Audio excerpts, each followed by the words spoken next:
Alright guys, it's me, it's the Tycoon, coming back to you with another movie review. Although I'm not gonna say 3 minutes this time, because recently my movie reviews have been going a little bit longer. So you know what, let's take the minutes out of it and let's have some fun. As always guys, I do appreciate the love and support you guys have been giving me, more on the face-to-face level as opposed to, you know, on any social media platforms where I'm asking you to leave a comment. Please leave a comment. It's always good fun and gets me more exposure. Alright, so here we go. Now this is to complete the legendary movies stuff which is out there at the moment. And if you've seen my review on Godzilla vs. Kong, Godzilla King of the Monsters, and Godzilla 2014, I hope that you've enjoyed it, because this is the bonus. This was the one that they pulled out of the bag to create a shared universe. Kong Skull Island.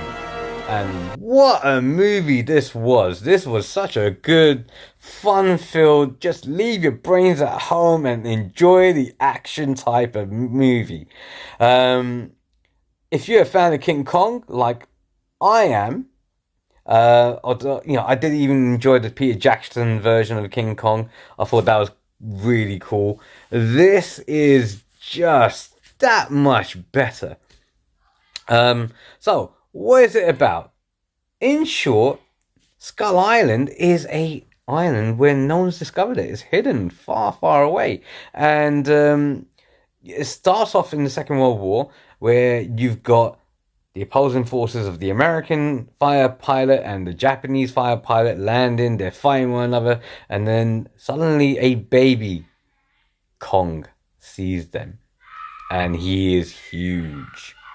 So fast forward to post the Vietnam War, when the Vietnam War is ending and you see the troops starting to leave. Samuel L. Jackson's character Samuel L. Jackson's character and his platoon is recruited to go to Skull Island.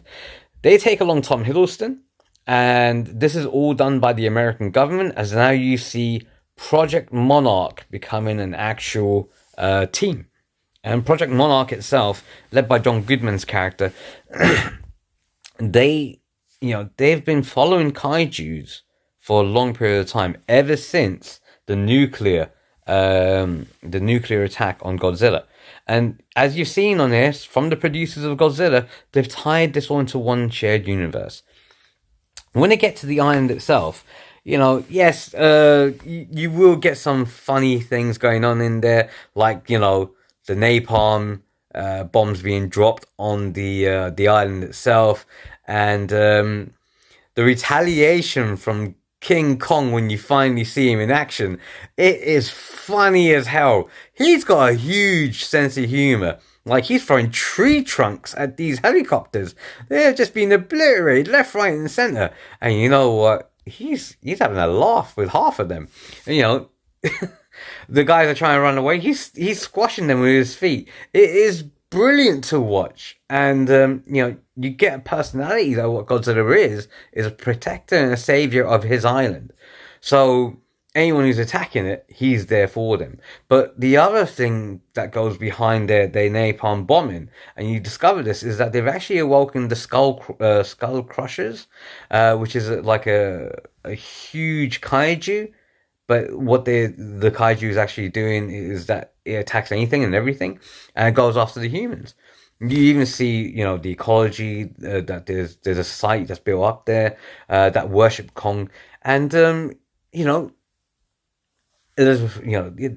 a lot of things going on in this movie where it's more than meets the eye. And it took the time out to develop what King Kong is all about. He even has a battle with a giant squid, and he's eating it. It's brilliant. And the scale, the size, wonderful to watch.